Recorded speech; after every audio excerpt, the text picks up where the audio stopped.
Bismillahirrahmanirrahim. Alhamdulillah. Salatu wassalamu ala Rasulillah wa ala alihi wa ashabihi wa man tabi'ahum bi ihsanin ila yaumiddin. Allahumma alimna ma yanfa'una wa anfa'na bima 'allamtana wa zidna ilman ya rabbal alamin. Rabbi shrah li sadri wa yassir li amri wa hlul 'uqdatam min lisani yafqahu qawli.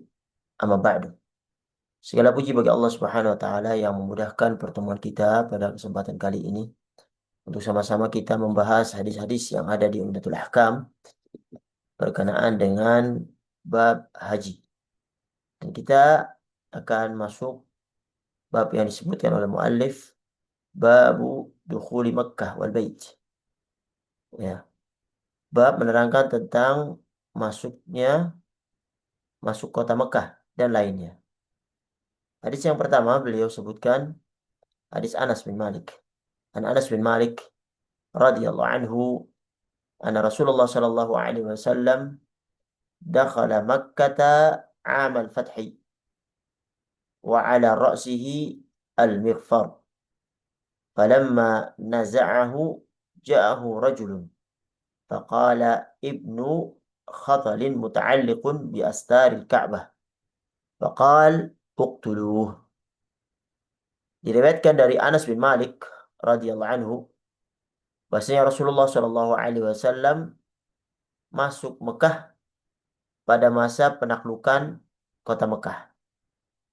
Dan di atas kepala beliau Shallallahu Alaihi Wasallam terdapat al-mighfar, ya, topi dari besi ya, untuk melindungi kepala beliau. Kemudian falamma naza'ahu, ketika beliau melepas al-mighfar, topi besinya, tiba-tiba datanglah seorang lelaki kemudian berkata, Ibnu Khatalin muta'alliqun bi astaril Ka'bah. Bahasanya Ibnu Khatal itu sedang bergelantungan di selambu penduduk Ka'bah. Lalu beliau bersabda, uqtuluhu, bunuhlah dia oleh kamu semuanya. Di hadis ini menerangkan kepada kita bahwasanya peperangan itu ya terjadi antara Quraisy dan beliau Shallallahu Alaihi Wasallam dalam waktu yang panjang, ya. Dan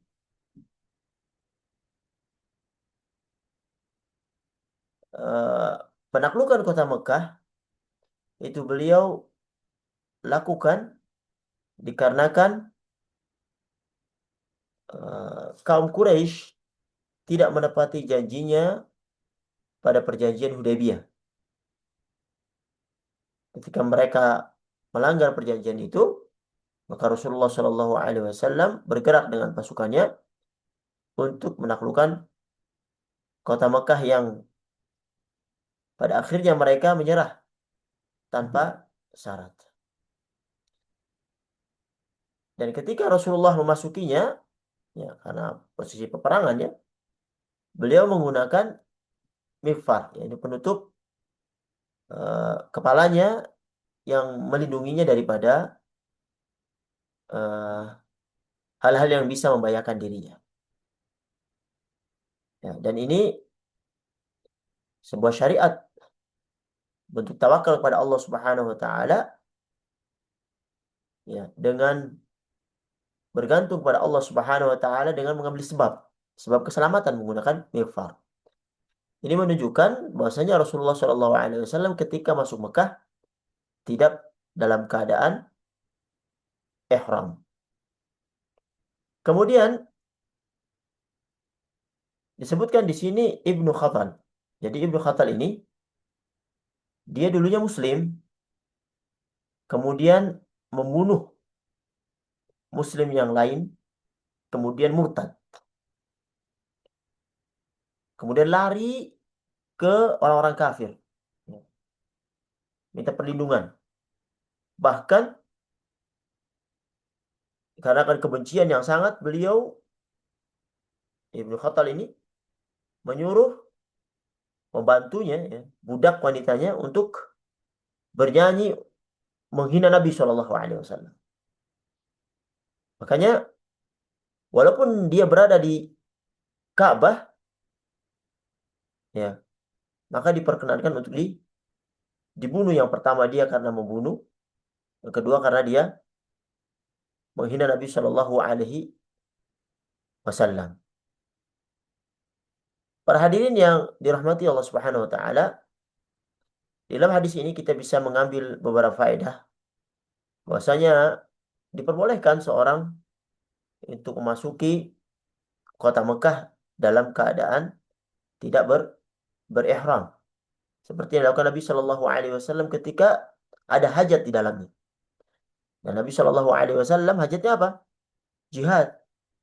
Dan jihad itu lebih dikedepankan daripada melakukan nusuk, yaitu ibadah haji ataupun umrah, ya, ketika berihram untuk masuk kota kota Mekah. Karena dengan jihad Rasulullah Shallallahu Alaihi Wasallam bisa membebaskan setelahnya kaum muslimin untuk datang melakukan tawaf, ya, melakukan umrah, melakukan haji, melakukan sa'i di kota Mekah dalam keadaan bebas, ya, tidak terhalangi dan terganggu oleh kafir kafir Quraisy.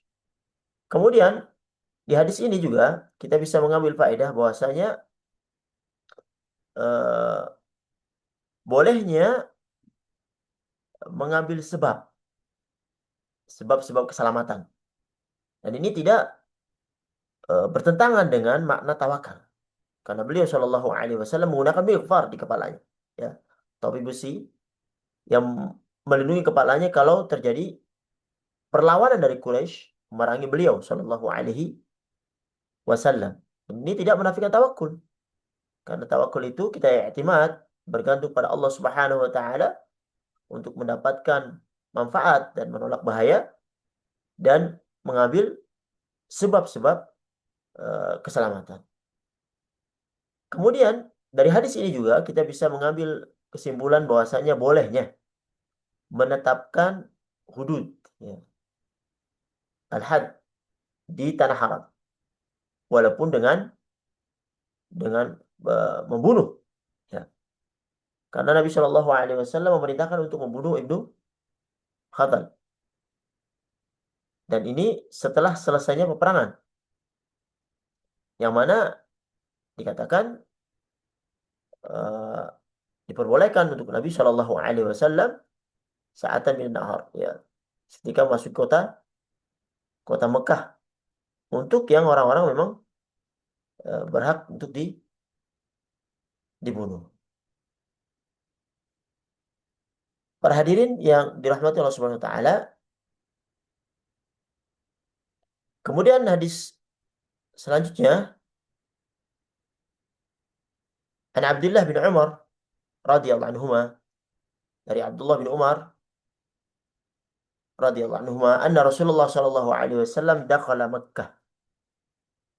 Maksudnya Rasulullah sallallahu alaihi wasallam masuk Makkah min kada'in, dari kada,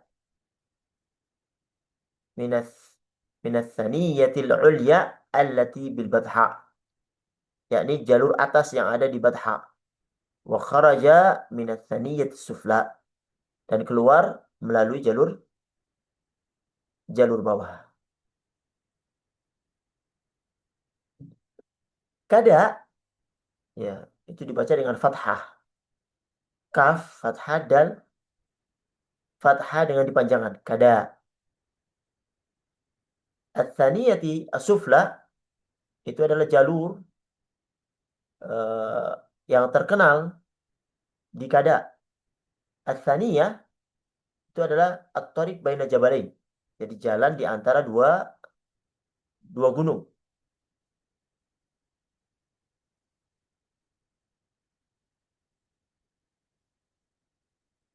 Kadang dibaca juga dengan kuda, ya, dengan harokat dhammah.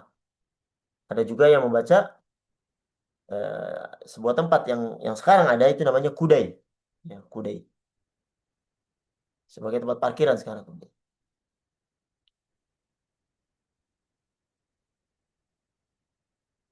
Ya, disunahkan memasuki Mekah melalui jalur Qada. Sebagian ulama mengatakan seperti itu. Sekalipun bukan rute perjalanannya. Rute perjalanan jika seorang hendak masuk kota Mekah, dia mesti berbelok. Namun pendapat yang lain tidak disunahkan bagi orang yang mana Qada bukan merupakan jalur perjalanan yang dilaluinya. Kalau memang itu jalurnya, ya silakan. Tapi ketika bukan jalurnya, maka tidak mengapa untuk melewati jalur yang menjadi jalurnya. Kemudian hadis selanjutnya, an Abdullah bin Umar radhiyallahu anhuma qala dakhala Rasulullah sallallahu alaihi wasallam al-bait. Bahasanya Rasulullah sallallahu alaihi wasallam eh, pernah masuk ke dalam Baitullah. Wa Usamah bin Zaidin wa Bilalun wa Uthmanu bin Talhah. Ya, beliau didampingi oleh Usama bin Zaid, Bilal bin Rabah dan Uthman bin Talhah. Fa'aghlaqu alaihimul bab. Lantas mereka semua mengunci pintu Ka'bah bagi mereka. Falamma fatahu, ketika mereka membuka pintu Ka'bah, maka Ibnu Umar bertanya kepada Bilal, kuntu awwalu man walaj. Ya, ketika pintu mereka dibuka, pintu Ka'bahnya, maka aku orang pertama yang masuk. Falaqaitu Bilalan. Falaqitu, ya di tempat yang lain, falaqitu Bilalan. Saya bertemu dengan Bilal, menemui Bilal. Fasa'altuhu. Kemudian aku bertanya, hal shalla fihi Rasulullah Shallallahu Alaihi Wasallam? Apakah Rasulullah Shallallahu Alaihi Wasallam itu salat di dalam Ka'bah? Qala na'am bainal amudaini al-yamaniyaini. Yaitu beliau mengerjakan salat ya, di tengah-tengah antara dua tiang penyangga yang disebut dengan rukun al-yamani. Di sini setelah Rasulullah Shallallahu Alaihi Wasallam ya, diberi anugerah oleh Allah Subhanahu Wa Taala membuka kota Mekah, ya, yang mana di eh, Ka'bah, ya, pinggiran-pinggiran Ka'bah itu banyak sekali al-asnam, banyak sekali berhala-berhala, banyak sekali pahatan-pahatan dari eh, yang disembah oleh orang-orang Arab, banyak gambar-gambar. Dan Nabi Shallallahu Alaihi Wasallam menghilangkan itu semuanya, kemudian masuk kepada Ka'bah, ya, masuk ke dalam Ka'bah. Beliau diiringi atau ditemani ya Bilal dan Usamah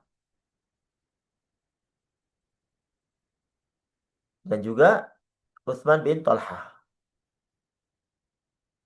Kemudian ditutup pintu Ka'bah itu supaya orang-orang yang selain mereka tidak bisa masukinya. Dan orang-orang di luar menunggu apakah Nabi Shallallahu Alaihi Wasallam eh, melakukan sholat atau tidak, atau apa yang dilakukan di dalam Ka'bah untuk apa? Untuk mengikuti apa yang beliau lakukan. Dan Rasulullah Shallallahu Alaihi Wasallam maka fiha tawilan, ya, berada di dalam Ka'bah dalam keadaan yang lumayan lama. Beliau melakukan sholat di dalamnya. Dan Abdullah bin Umar itu terkenal, ya, seorang sahabat yang selalu ingin melaksanakan sunnah-sunnah Rasulullah Shallallahu Alaihi Wasallam. Ketika dia tidak berkesempatan untuk bisa masuk, maka dia tanya kepada orang yang bisa masuk bersama beliau Shallallahu Alaihi Wasallam. Ketika dibuka pintunya,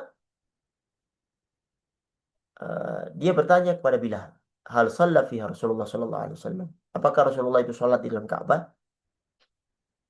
Bilal menjawab, "Na'am bainal amudaini al-yamaniyaini." Beliau mengerjakan sholat di tengah-tengah antara dua tiang penyangga yang disebut dengan rukun al-yamani. Disebutkan bahwasanya Ka'bah itu ya memiliki 6 penyangga, 6 penyangga. Faja'ala salasata khalfa dhahrihi. Beliau menjadikan 3 penyangga itu di belakang punggung beliau sallallahu alaihi wasallam. Wathnaini ala yaminihi, 2 penyangga itu di sebelah kanan beliau dan 1 penyangga di sebelah kiri beliau. Wa ja'ala bainahu wa bainal haid thalathata adru, dan menjadikan antara dia dengan eh, dinding Ka'bah itu 3 zira. Kemudian beliau sholat 2 rakaat dan berdoa di dalamnya. Ya, di sini kita bisa mengambil beberapa faedah tentang eh, bolehnya memasuki Ka'bah al-Musyarrafah dan sholat di dalamnya, dan boleh berdoa di dalamnya. Walaupun ini bukan fard ya, dan bukan sunnah, tapi boleh. Dan Ka'bah ini ya, seorang yang tawaf harus mengelilingi Ka'bah. Ketika dia masuk ke dalam Ka'bah, maka tawafnya menjadi batal. Begitu juga kalau misalnya dia memotong yang apa namanya, Hijr Ismail. Ya, ya, dia memotong, tidak mengelilinginya, karena Hijr Ismail termasuk dari bagian Ka'bah. Ketika seorang tawaf melewati itu, maka dia tidak sah tawafnya. Dan Rasulullah Shallallahu Alaihi Wasallam ketika memasukinya, masuk Ka'bah itu bukan termasuk daripada manasik haji, ya, bukan daripada manasik haji. Sehingga beliau Shallallahu Alaihi Wasallam ketika haji wada, ya, beliau tidak memasukinya, tapi beliau masuk Ka'bah ketika Fatu Mekah, ketika Fatu Mekah, dan haji wada setelah Fatu Mekah. Jumhur ulama mengatakan bahwasanya bolehnya sholat di dalam Ka'bah adalah sholat sunnah. Sementara sholat fardu itu tidak diperkenankan.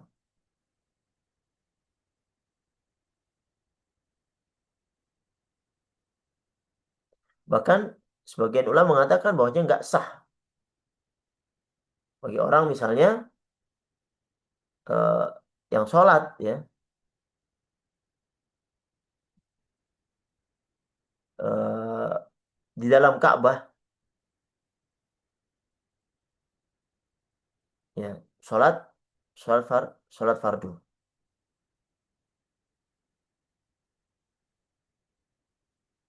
Karena mereka menganggap firman Allah Subhanahu wa taala di Quran surat Al-Baqarah ayat 150, "Wa haitsu ma kuntum fawallu wujuhakum syatrah." Dimanapun kamu berada, hadapkan wajahmu itu ke syatrah. Dan orang yang sholat, apalagi sholat misalnya di atas ya, di atas Ka'bah, itu dia tidak menghadap Ka'bah. Makanya ya, kalau misal ada yang sholat di atas Ka'bah, maka sholatnya tidak sah. Khusus sholat sholat fardu ya, sholat fardu.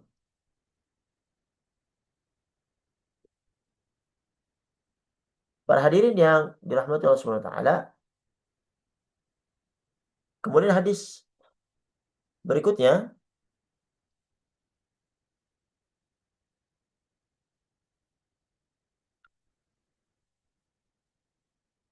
An Umar radhiyallahu anhu, ini bab menerangkan tentang tawaf ya, tawaf dan adab-adab tawaf. Dari Umar radhiyallahu anhu, annahu jaa ilal hajaril aswad. Diriwayatkan dari Umar bahwa dia mendatangi Hajar Aswad. Faqabbalahu, lalu dia menciumnya, mengecupnya. Faqal, waqal, dia berkata, inni la'alamu annaka hajar. Aku mengetahui bahwasanya kamu itu hanya batu. La tadurru wa la tanfa'. Tidak bisa merugikan seorang lain dan tidak bisa memberikan manfaat. Bahkan bagi dirinya sendiri tidak bisa eh, memberikan mudarat dan memberikan manfaat. Walaula anni ra'aitu Nabiya sallallahu alaihi wasallam ya yuqabbiluk ma qabbaltuk. Kalau aku tidak melihat Nabi itu mengecupmu, menciummu, maka aku tidak akan pernah menciummu. Jadi suatu tempat, ya, suatu barang atau eh, suatu zat, ya, atau suatu zaman itu pada hakikatnya tidak eh, mempunyai kesucian pada zatnya, kecuali ketika syariat ini dengan disebutkan di dalam Al-Quran ataupun Sunnah Rasulullah SAW disebutkan tentang keutamaan. Misalnya Hajar Aswad, dia sebuah barang karena disebutkan dalam syariat Rasulullah SAW menciumnya, maka Umar juga melakukannya sebagai ittiba', mengikuti Rasulullah SAW. Bulan Ramadan, bulan yang disucikan dengan nas Al-Quran. Ya. Kemudian hari Jumat, Idul Fitri, hari Arafah, ya, hari-hari yang disucikan, disyariatkan ibadah di dalamnya.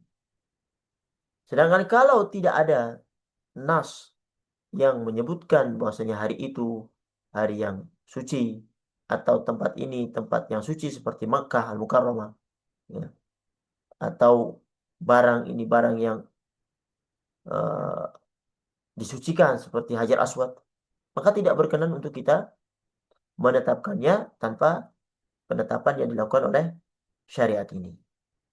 Dan Umar bin Khattab ketika mencium Hajar Aswad di antara jemaah haji yang begitu banyak, yang mana sebagian mereka baru masuk Islam dan tauhidnya belum kuat, sehingga beliau radhiyallahu an takut, ya, orang-orang itu melakukan hulu terhadap Hajar Aswad ini. Kemudian beliau mengucapkan perkataan yang memotong orang-orang yang bisa uh, hulu terhadap Hajar Aswad. Hulu maksudnya mengagung-agungkan zat Hajar Aswadnya. Maka beliau mengatakan bahwasanya aku tahu kamu ini batu, nggak bisa memberi manfaat dan memberi mudarat, menolak mudarat.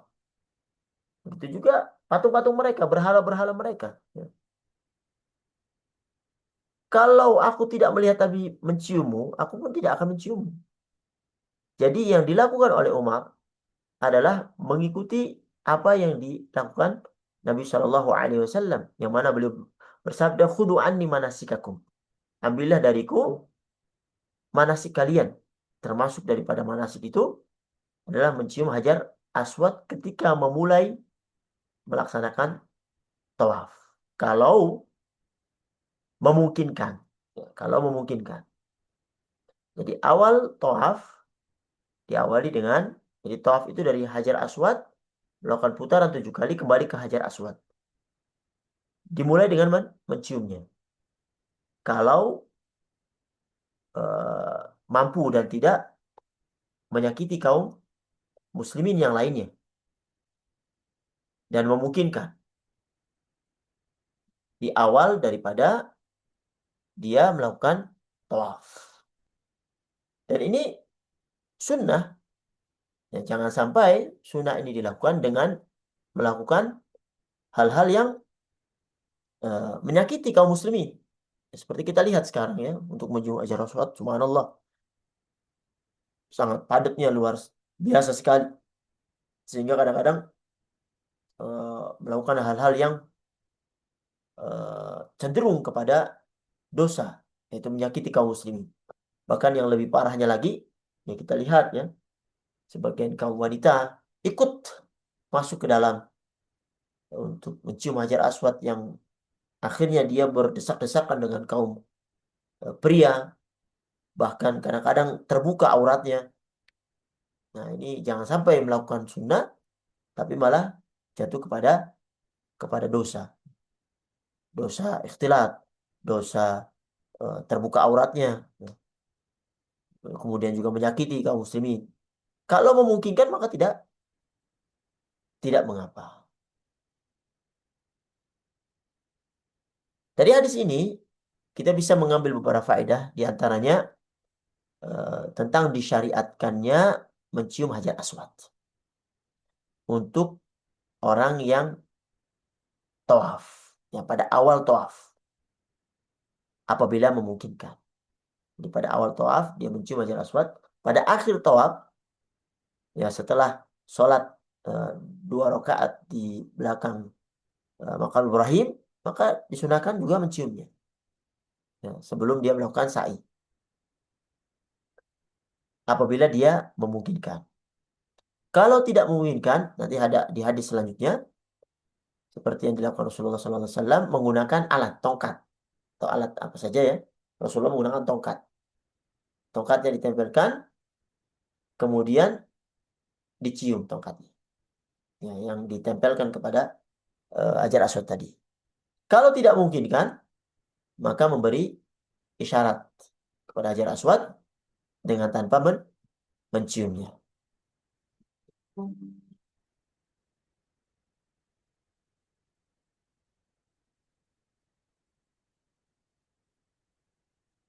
Ya. Hadirin yang dirahmati Allah Subhanahu wa taala, kemudian faedah selanjutnya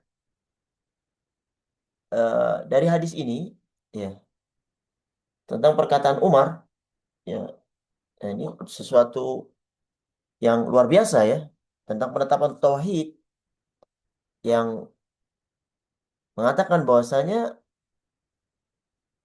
batu ataupun yang lainnya ya, dari berhala-berhala yang dulu mereka sembah itu tidak bisa memberi manfaat dan bisa memberikan mudarat.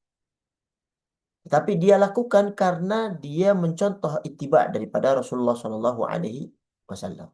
Sehingga di sini kita bisa mengetahui bahwa ibadah itu tauqifiyah, ya, sesuai yang dilaksanakan oleh Rasulullah Shallallahu Alaihi Wasallam, dan tidak diperkenanan kita melakukan inovasi dalam beribadah. Apa yang kita lihat, ya kita lakukan. Begitu saja, sederhana sebenarnya.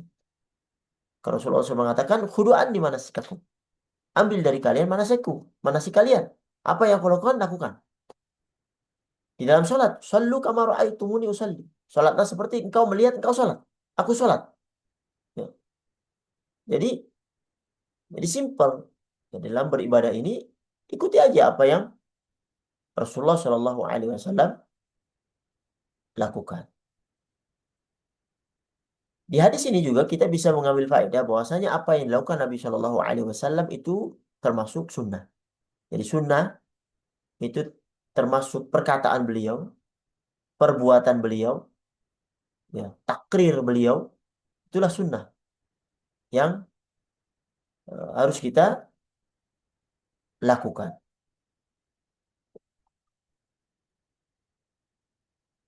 Walaupun kadang-kadang ya eh, apa yang kita lakukan itu kadang belum masuk akal gitu ya. Ya. Tidak mesti apa yang kita lakukan dari ibadah itu ada ini begini begini ya. Paling tidak, paling minimal kita mengambil hikmah. Hikmahnya apa gitu. Tapi tidak selalu mengatakan mengapa ini begini, mengapa ini begini. Tidak, karena itu ibadah. Tinggal contoh saja yang dilakukan Rasulullah SAW. Walaupun kita kadang akal kita tidak sampai kepada eh, apa sih maksud daripada itu semuanya. Karena ada sebagian orang yang melakukan ibadah harus, wah ini harus sesuai dengan akal. Kalau nggak ada eh, cocok dengan akal maka tidak dilakukan. Nah, tidak seperti itu. Tapi kita ittiba mengikuti Rasulullah SAW walaupun kita belum mengetahui hikmahnya. Kemudian hadis selanjutnya an Abdullah bin Abbas, dari Abdullah bin Abbas radhiyallahu anhuma qal lamma qadima Rasulullah sallallahu alaihi wasallam wa ashabahu Makkah. Jadi ketika Rasulullah sallallahu alaihi wasallam dan para sahabatnya itu tiba di Mekah, faqala al-musyrikun, kaum musyrikin itu mereka berkata, innahu, ya, sungguhnya dia yaqdumu alaikum qaumun qad wahanathum humma Yathrib. Ya, akan tiba itu kepada kalian itu sekelompok orang, maksudnya Rasulullah Sallallahu Alaihi Wasallam, yang mana suhu kota Yathrib itu telah melemahkan fisik mereka, karena memang suhu yang ada di Mekah itu beda dengan suhu yang ada di Madinah. Madinah itu suhunya kalau panas panas sekali, kalau dingin dingin sekali, ya, yang kadang-kadang tidak cocok bagi sebagian orang, yang membuat fisik mereka itu lemah. Ya. Maka Rasulullah Shallallahu Alaihi Wasallam tidak membantah apa yang mereka sangkakan kepada kaum muslimin. Fa'amarahum an-Nabi Shallallahu Alaihi Wasallam an yarmulu al-aswad al-thalatha. An yarmulu al-aswad al-thalatha. Maka Nabi Shallallahu Alaihi Wasallam menyuruh mereka ramel, yaitu lari-lari kecil dengan eh, mendekatkan langkah ya, lari-lari kecil sebanyak 3 putaran pertama. Wa an yamshu ma baina ruknaini, dan untuk berjalan kaki di antara kedua rukun. Walam yamna'hum an yarmulu al-ashwat kullaha illa al-ibqa' alaihim. Dan beliau tidak melarang mereka untuk berlari kecil kecuali membiarkan mereka melakukannya. Di hadis ini menerangkan kepada kita bahwasanya Nabi Shallallahu Alaihi Wasallam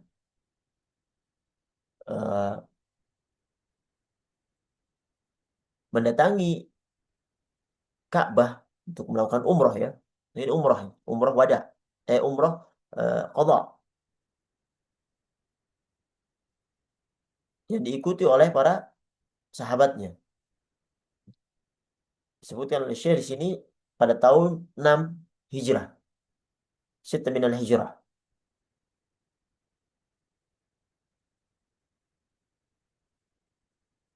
Tetapi pada tahun 6 itu, ya, beliau itu dihadang oleh kafir Quraisy dan tidak diperkenankan untuk masuk Mekah. Dihadang di Hudaybiyah.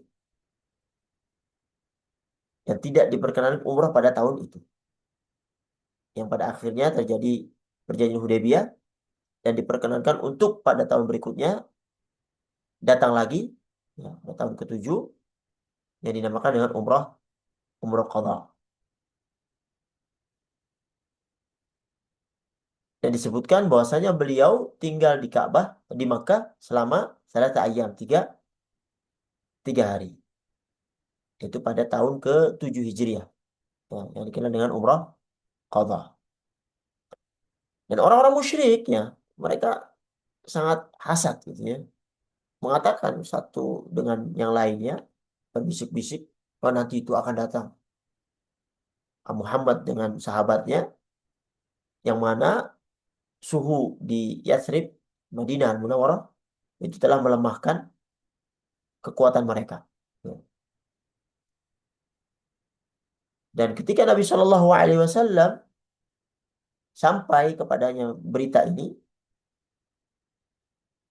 eh, berkeinginan untuk mengatakan bahwasanya perkataan mereka itu nggak benar. Maka beliau menyuruh para sahabatnya untuk melakukan ramal, lari-lari kecil, ya, dari mulai dari Hajar Aswad sampai Rukun Yamani. Kemudian dari Rukun Yamani ke Hajar Aswad berjalan karena daerah itu tidak dilihat karena posisinya kaum musyrikin itu berada eh, di balik daripada Rukun Yamani dan Hajar Aswad. Walaupun nanti ya pada hadis setelahnya tidak ada pengecualian untuk berjalan di antara dua rukun, Rukun Yamani dan Hajar Aswad. Jadi melakukan ramal itu dari hajar minal hajar ila hajar. Dari Hajar Aswad dan tetap melakukan ramal sampai ke Hajar Aswad lagi. Jadi tidak berjalan antara Rukun Yamani dan Hajar Aswad. Pada hadis setelahnya. Insyaallah. Sedangkan sisa daripada tawaf, 4 putaran yang terakhir dilakukan dengan berjalan. Ini menunjukkan tentang kekuatan kaum muslimin. Bahkan beliau juga menyunahkan untuk ittiba, ya, dengan membuka eh, apa namanya eh, apa namanya bahu kanan, eh, bahu kanannya. Dan roman ini menjadi sunnah, begitu juga ittiba. Jadi sunnah untuk orang yang melakukan tawaf, ya, tawaf dan khususnya tawaf tawaf umroh, ya, tawaf umroh. Para hadirin yang dirahmati oleh Allah Subhanahu wa taala, di hadis ini kita bisa mengambil beberapa faedah. Bahwasanya Nabi Shallallahu alaihi wasallam dan para sahabatnya itu ketika tawaf mereka melakukan ramal, ya, dari kecil di 3 putaran yang pertama. Ya, di hadis ini kecuali Hajar Aswad dan kecuali antara Rukun Yamani dan Hajar Aswad. Walaupun nanti ada di hadis yang lebih eh, lain di sisi lain mengatakan dari hajar minal hajar ila hajar. Dan ini dilakukan di saat umrah umrah qadha tahun 7 Hijriah. Kemudian tentang sunnahnya ramal ini untuk laki-laki. Ya, sedangkan perempuan tidak disunahkan.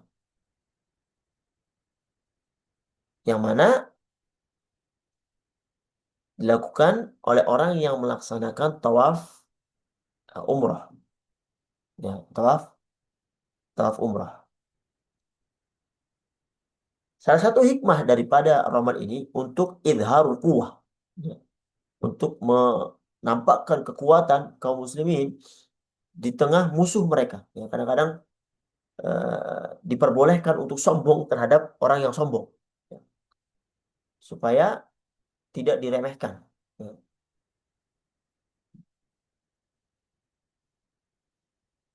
Kalau seandainya lupa, ya, atau tidak melakukan ramal, maka tidak mengapa dan tidak ada qadha untuk ramal. Kemudian hadis selanjutnya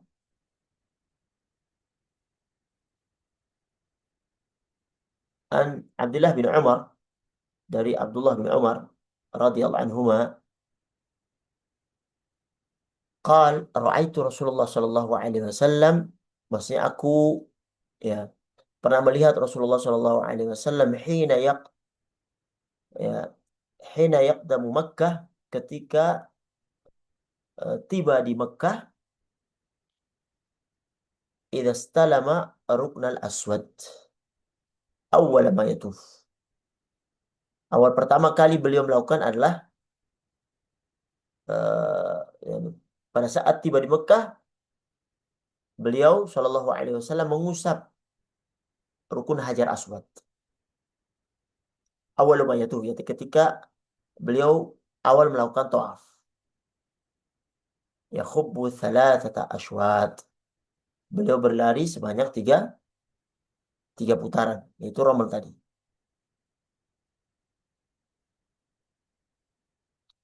Di sini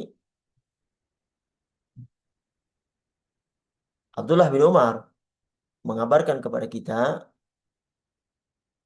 yang mana beliau radhiyallahu anhu terkenal ya sangat perhatian terhadap hal-hal yang dilakukan Rasulullah SAW sekecil apapun dia ingin untuk menirunya. Subhanallah. Dan ini adalah watak ya para penuntut ilmu yang harus kita punyai. Selalu ingin mencontoh dan mengetahui sekecil apapun ilmu yang belum kita ketahui.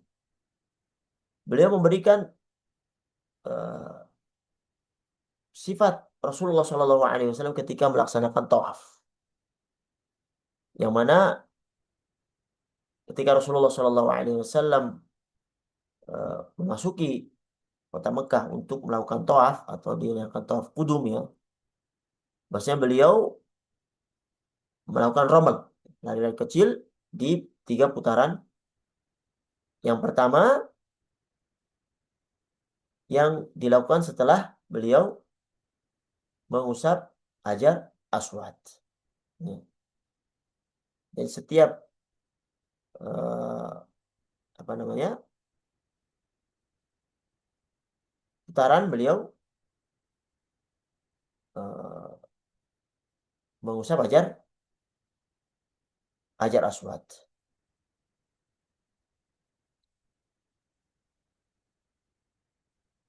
Ya. Jadi ketika mulai, maksud saya mulai melakukan tawaf, dia mengusap Hajar Aswad. Dan ini dilakukan untuk membuat orang-orang kafir Quraisy itu merasa murka ya, karena mereka mengejek ya ketidakmampuan kaum muslimin di dalam eh, me- apa ya namanya menampilkan kekuatannya dengan tuduhan bahwasanya mereka lemah dikarenakan suhu yang ada di kota Madinah. Nah, ini persis seperti hadis yang sebelumnya. Ya khubbu thalathata ashwat. Ya, beliau berlari sebanyak 3 putaran. Ya, romal pada 3 putaran pertama dan ini adalah sunnah. Apatah lagi kalau misalnya di tawaf kudum, tawaf pertama kali dia datang masuk ke Mekah, maka melaksanakan tawaf kudum bagi yang mengambil eh,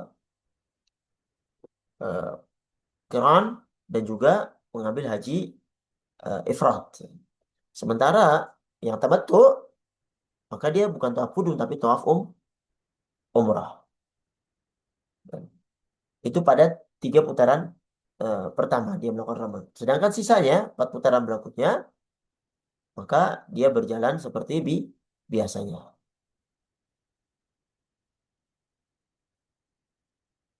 Kemudian hadis ini juga menyerangkan kepada kita ya, disunahkan untuk mengusap Hajar Aswad di setiap di permulaan melakukan tawaf ketika dia mendapatkan kemudahan untuk melakukan itu. Hadis selanjutnya dari Abdullah bin Abbas radhiyallahu anhu maqal طاف النبي صلى الله عليه وسلم في حجة الوداع على بعير. Nabi Shallallahu Alaihi Wasallam melakukan tawaf pada saat menunaikan haji wada, beliau menunggang onta. Yastalimu ar-rukna bi mihjan. Beliau mengusap rukun, yang Hajar Aswad, maksudnya dengan mihjan. Mihjan adalah ason mahniyatur ras. Ya, tongkat yang ujungnya itu melengkung. Tongkat yang ujungnya melengkung. Di sini Abdullah bin Abbas mengabarkan kepada kita tentang tawafnya Nabi Shallallahu Alaihi Wasallam di Haji Wada, yang mana beliau diikuti oleh eh, para sahabat yang sangat sangat banyak yang ingin melihat bagaimana sih Rasulullah SAW itu melakukan ibadah nusuknya. Sebagian mereka yang hanya sebagian rindu kepada Nabi SAW mengingat Nabi itu seperti apa. Karena sebagian kan banyak yang nggak bertemu ya, tempat yang jauh. Tapi ketika Haji Wada mereka berkumpul berlomba-lomba untuk mengikuti apa yang dilakukan oleh Rasulullah SAW. Sebagian juga berlomba-lomba untuk melihat Rasulullah SAW. Ya.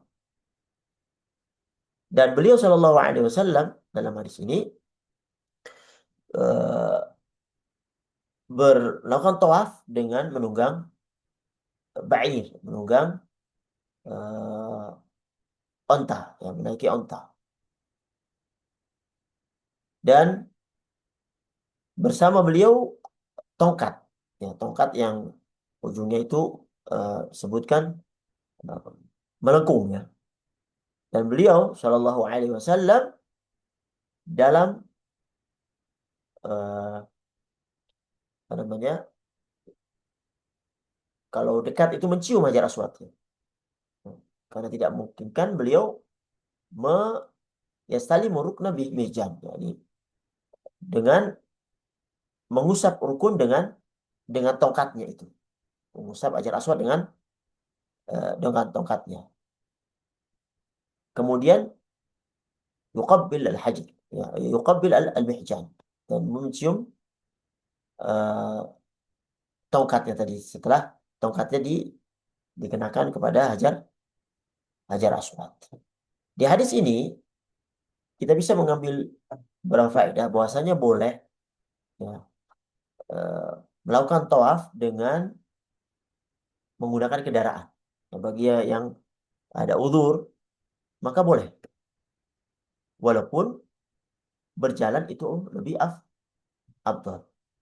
Dan Nabi Shallallahu Alaihi Wasallam menaiki unta karena melihat ada masalah di sana. Karena kalau beliau itu tidak dia berjalan, dia tidak bisa dilihat. Tapi ketika menaiki unta, orang-orang bisa melihat dengan jelas beliau Shallallahu Alaihi Wasallam apa yang dilakukan. Tapi tetap bahwasanya kalau tidak ada hajat, maka berjalan adalah lebih lebih utama. Kemudian disunahkan ya mencium hajar aswad. Kalau tidak memungkinkan, mengusapnya. Kalau tidak memungkinkan, seperti yang dilakukan Rasulullah SAW menggunakan tongkat. Kemudian tongkatnya di eh, dicium.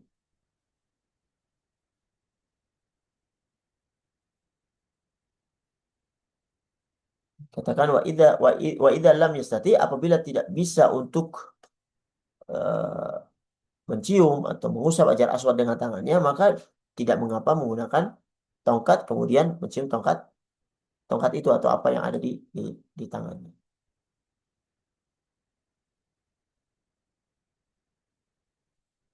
Para hadirin yang dirahmati Allah Subhanahu wa taala, Syekhul Islam Ibnu Taimiyah di dalam Majmu' Fatawa mengatakan bahwasanya al-iktar minat tawaf bil bait minal a'mal as-salihah. Ya, ini memperbanyak tawaf ya, itu merupakan merupakan amal yang amalan saleh. Dan ini fahuwa afdal, dia lebih baik daripada orang yang yakhruju ar-rajul minal haram, keluar dari haram, kemudian datang untuk umrah, wa ya'ti bi umrah. Ya. Jadi orang yang ada di Mekah itu lebih afdalnya adalah memperbanyak tawaf daripada keluar ke ke, ke tanah halal, kemudian melakukan umrah, kemudian masuk lagi, kemudian tawaf. Ya.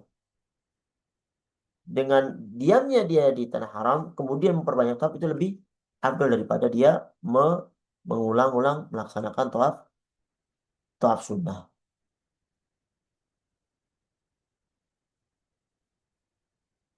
Para hadirin yang dirahmati Allah Subhanahu wa taala, kemudian hadis selanjutnya dari Abdullah bin Umar radhiyallahu anhu, qala lam ara Nabi sallallahu alaihi wasallam yastalimu minal baiti illa ruknaini al-yamaniyaini.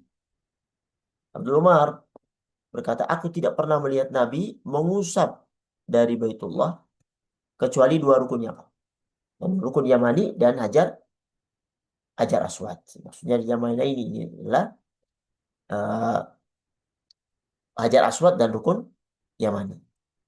Kalau Hajar Aswad, dia dicium. Kalau memungkinkan. Kalau tidak memungkinkan, dia diusap. Ataupun menggunakan alat, kemudian alatnya dicium. Kalau tidak memungkinkan, maka memberi isyarat. Sedangkan rukun Yamani, kalau memungkinkan, dia diusap. Tapi tidak dicium. Kalau tidak memungkinkan, maka tidak memberi isyarat. Ini untuk rukun rukun Yamani.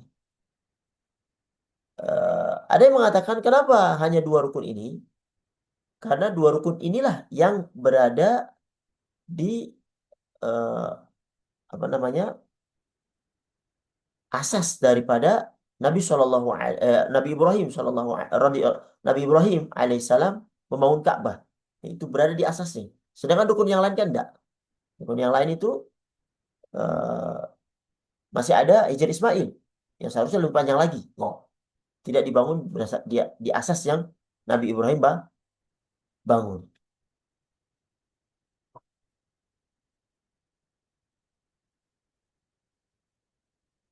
Itu yang mengambil eh, hikmah daripada kenapa hanya dua rukun ini saja yang dilakukan eh, apa namanya pengusapan.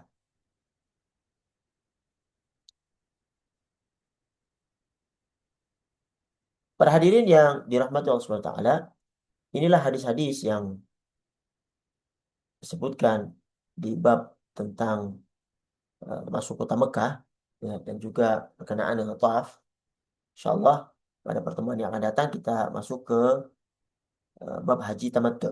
Yang kita ketahui bahwasanya haji itu ada tiga, tamattu, qiran dan ifrat. Mudah-mudahan kita bisa membahasnya pada pertemuan yang akan datang. Ini yang bisa kami sampaikan pada kesempatan kali ini. Hada wa sallallahu ala Muhammad wa ala alihi wa sahbihi ajma'in. Assalamualaikum warahmatullahi wabarakatuh.